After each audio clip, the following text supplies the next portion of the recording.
I'm consistent in my morning writing habit, the more I notice the little things. And I'll tell you, it usually shows up before I've had my coffee and before it's fully agreed to do its job. The house is still. No one needs anything yet. Even the clock feels a little less bossy. And I'll sit down with a pen and a piece of paper. Nothing fancy. I don't have a system for this. No grand plan. I just begin. Whatever is there, even if it's a little jumbled. Well, here's what I've come to see. Writing, and I mean real writing, pen in hand, has a way of telling the truth on you. It slows you down in a way typing never does. You can't rush it. You can't skip ahead to something that sounds better. You can't tidy it up before it's even honest. And I'm starting to recognize that's a gift. Because I think a lot of us are carrying thoughts that never quite settle. We think about them while we're doing dishes, or while we're driving, or while we're trying to fall asleep. And they just keep circling, unfinished. Yep, unsettled. Well, it's not because we don't care. It's because we haven't made place for them to settle. But when I sit down and write in the morning, something changes. It's like things begin to fall into their proper place. One sentence leads to another, and a memory shows up. Uninvited, but often needed. A feeling finally finds its name. And then, there it is, a moment of clarity. Not because I worked harder to figure it out, but because I finally got quiet enough to let it come. In Psalms, it says, "Be still and know that I am God." Well, sometimes be still looks like sitting with a pen in your hand.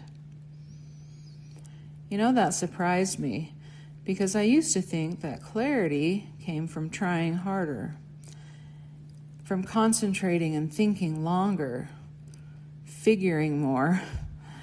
But the more often than not, it comes from slowing down and making space, from letting your heart catch up with your head. You know, there's just something about pen and paper. You feel the pause. You feel the moment. It's like your mind, your heart, and your hand finally agree and sit down together for a minute. And when they do, truth has a way of rising up. And every now and again, there's a line. A lot of times, just one. Simple, quiet. But you know it's yours, and it feels like a little piece of treasure. Then I think, how many times have I rushed past that? Which makes me wonder, how many small treasures are waiting for you? Not in some big, life-altering moment, but in a quiet one, with a pen in your hand, and just a few honest minutes. So here's something small to try.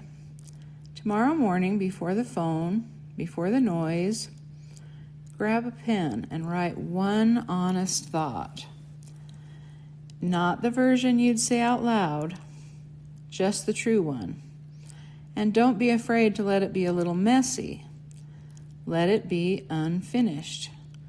Let it just land on the page.